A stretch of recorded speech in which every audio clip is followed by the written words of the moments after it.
के चक्रव्यूह में आपका स्वागत है। आज 4 के चक्रव्यूह की सबसे बड़ी खबर आपको बता दें, अखिलेश यादव से जुड़ी है, जिन्होंने एक बार फिर मौलानाओं के साथ बैठक की, जिससे माहौल गर्मा गया। बताएंगे आपको पूरा बवाल। फिर दूसरी खबर में बात बरेली की, जहां सुरक्षा एजेंसियों ने बांग्लादेशियों को गिरफ्तार किया है। बताएंगे आपको पूरा मामला। फिर तीसरी खबर में बात बीजेपी सांसद रवि किशन की, जो विपक्ष पर जमकर गरजे। बताएंगे आपको पूरा मामला। फिर चौथी खबर में बात बदायूं की, जहां मजार पर श्री राम लिखे जाने से बवाल मच गया। तो क्या है पूरा बवाल, बताएंगे आपको। तो चलिए शुरू करते हैं 4 का चक्रव्यूह। 4 के चक्रव्यूह की सबसे बड़ी खबर लखनऊ से है, जहां समाजवादी पार्टी के मुखिया अखिलेश यादव ने नगीना, बिजनौर और अन्य विधानसभा क्षेत्रों के धार्मिक नेताओं के एक प्रतिनिधि मंडल के साथ मुलाकात की। इस बैठक ने उत्तर प्रदेश की सियासत में नई हलचल पैदा कर दी। मीडिया रिपोर्ट्स के मुताबिक ये बैठक सपा की रणनीति का हिस्सा थी, जिसके तहत पार्टी 2027 के विधानसभा चुनावों की तैयारियों में जुट गई है।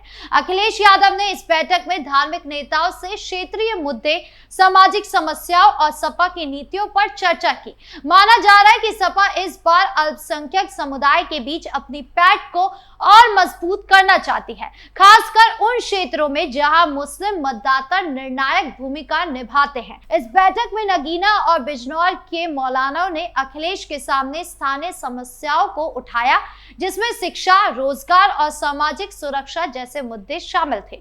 अखिलेश ने उन्हें भरोसा दिलाया कि सपा इन मुद्दों को प्राथमिकता देगी और उनकी मांगों को विधानसभा में जोर शोर से उठाएगी। अखिलेश यादव ने कहा कि समाजवादी पार्टी हर वर्ग की आवाज को बुलंद करती रही है और आगे की जनता के अधिकारों और इंसाफ की लड़ाई पूरी ताकत से लड़ती रहेगी। वहीं उन्होंने कहा कि सभी को एक साथ लेकर चलना ही सपा की पहली प्राथमिकता है। वहीं उन्होंने कहा कि पीडीए की तस्वीर रणनीति को मजबूती देगी। बता दें कि समाजवादी पार्टी पीडीए का नारा बुलंद कर रही है और ए यानी अल्पसंख्यक है, लिहाजा ये मुलाकात आने वाले चुनाव 2027 के लिहाज से महत्वपूर्ण मानी जा रही है। हालांकि इस बैठक ने बीजेपी को सपा पर निशाना साधने का मौका दे दिया है। बीजेपी ने इसे तुष्टीकरण की राजनीति करार दिया और कहा कि सपा एक बार फिर धार्मिक आधार पर वोट बैंक की राजनीति कर रही है। बता दें कि इससे पहले भी अखिलेश यादव कई बार मौलानाओं के साथ बैठक करते नजर आए हैं। इससे पहले मस्जिद में जो बैठक की गई थी, उसको लेकर भी बुरी तरह नेता फंस गए थे और उसके बाद आज की ये बैठक उनकी मुश्किलें और बढ़ा रही है, क्योंकि इससे पहले कभी भी अखिलेश यादव को हिंदुओं के साथ ऐसी बैठक करते नहीं देखा गया है, राम मंदिर जाते नहीं देखा गया है। लेकिन जब भी बात मौलानाओं की होती है तो अखिलेश यादव के कान खड़े हो जाते हैं, इसलिए अभी वो अपने दोहरे रवैये के कारण फंसते हुए नजर आ रहे हैं। और अब मुलाकात के बाद सवाल ये उठ रहा है कि क्या सपा की ये रणनीति 2027 के चुनावों में उसे फायदा पहुंचाएगी। कन्नौज और बिजनौर जैसे क्षेत्र जो सपा का गढ़ माने जाते हैं, वहां इस तरह की बैठकों का असर कितना होगा, ये दिलचस्प है देखना। दूसरी खबर में बात बरेली की, जहां सुरक्षा एजेंसियों ने एक सनसनीखेज कार्रवाई में बांग्लादेशी घुसपैठियों को गिरफ्तार किया है। इन घुसपैठियों के पास से नकली आधार कार्ड और वोटर कार्ड बरामद हुए हैं, जो दिल्ली में बनाए गए थे। इस घटना ने न केवल स्थानीय प्रशासन को चौंकाया है, बल्कि राष्ट्रीय सुरक्षा के सवाल भी खड़े कर दिए हैं। पुलिस के मुताबिक बरेली के एक इलाके में गुप्त सूचना के आधार पर छापेमारी की गई, जिसमें कई बांग्लादेशी नागरिकों को हिरासत में लिया गया। पूछताछ के दौरान पता चला कि ये लोग लंबे समय से भारत में अवैध रूप से रह रहे थे और नकली दस्तावेजों का इस्तेमाल कर रहे थे। इन दस्तावेजों में आधार कार्ड, वोटर कार्ड और अन्य पहचान पत्र शामिल थे, जो दिल्ली के एक गिरोह द्वारा बनाए गए थे। इस गिरोह ने कथित तौर पर बांग्लादेशी घुसपैठियों को भारतीय नागरिकता का फर्जी दस्तावेज उपलब्ध कराया था। इस कार्रवाई ने उत्तर प्रदेश में अवैध घुसपैठ के मुद्दे को फिर से चर्चा में ला दिया है। बीजेपी ने इस मामले को लेकर सीएम योगी की सख्त नीतियों की तारीफ की। यही नहीं, गिरफ्तार राजू ने स्वीकार किया कि दिल्ली में रहकर उसने जो दस्तावेज बनवाए थे वो एक गलती थी, जिसकी सफाई वो अब अपने वकील के माध्यम से न्यायालय में देगा। पुलिस ने संबंधित धाराओं में मुकदमा दर्ज कर आरोपी को न्यायिक हिरासत में भेज दिया है। इसके अलावा बरेली और आसपास के इलाकों में और छापेमारी की जा रही है ताकि अन्य संदिग्धों को पकड़ा जा सके।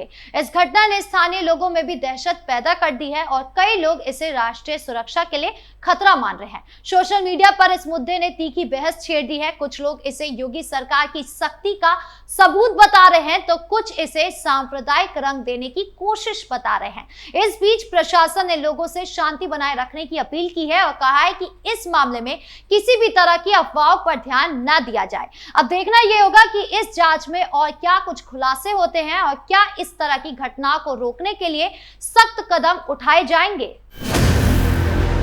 बढ़ते तीसरी खबर की ओर जो गोरखपुर से है, जहां बीजेपी सांसद रवि किशन ने विपक्ष पर जमकर हमला बोला है। यह मामला बिहार में पीएम नरेंद्र मोदी की मां के खिलाफ अपमानजनक टिप्पणी से जुड़ा है। रवि किशन ने विपक्षी नेताओं को आड़े हाथों लेते हुए कहा कि इस तरह की टिप्पणियां न केवल निंदनीय है बल्कि भारतीय संस्कृति और मूल्यों का अपमान भी है। रवि किशन ने एक जनसभा में कहा कि विपक्ष के पास कोई मुद्दा नहीं बचा है, इसीलिए वो निजी हमले पर उतर आए हैं। पीएम मोदी की मां जैसी मर्यादा की प्रतीक के खिलाफ बोलना विपक्ष की हताशा को दर्शाता है। उन्होंने ये भी कहा कि जनता इस तरह की गंदी राजनीति को कभी स्वीकार नहीं करेगी। रवि किशन ने बीजेपी कार्यकर्ताओं से अपील की है कि वो इस तरह की टिप्पणियों का जवाब वोट की ताकत से दे। उन्होंने कहा कि जब विरोधी और विपक्ष को आरोप लगाने और कटाक्ष करने के लिए कोई स्टैंप नहीं मिलता, कोई दाग नहीं मिलता, मोदी और योगी के नाम पर गंदी घिनौनी राजनीति पर आ जाते हैं। राजनीति का स्तर इस समय भारत में सबसे अधिक गिर चुका है और ये सबसे घिनौना समय है। हम लोगों को सचेत होने की जरूरत है। विपक्ष की सोच बिहार में प्रधानमंत्री मोदी की मां का राजनीति से कोई लेना देना नहीं है और वो मां है, वो बच्चे की मां जो मेहनत से प्रधानमंत्री बन गए, उनकी मां को गाली दे रहे हैं। राजनीति का स्तर इतना घिनौना हो चुका है क्योंकि मोदी और योगी का कोई दाग नहीं है, कोई करप्शन नहीं है। राजनीति इस स्तर पर आ गई है कि इस बयान ने बिहार और उत्तर प्रदेश की सियासत में नई हलचल पैदा कर दी है। बीजेपी ने इस मुद्दे को जोर शोर से उठाया है और इसे विपक्ष की नैतिक पतन की निशानी बताया है। अब विपक्ष इस मामले में क्या पलटवार करती है, ये देखने वाली बात होगी। चौथी और आखिरी खबर बदायूं से है, जहां एक मजार पर श्री राम लिखे जाने से तनाव की स्थिति पैदा हो गई।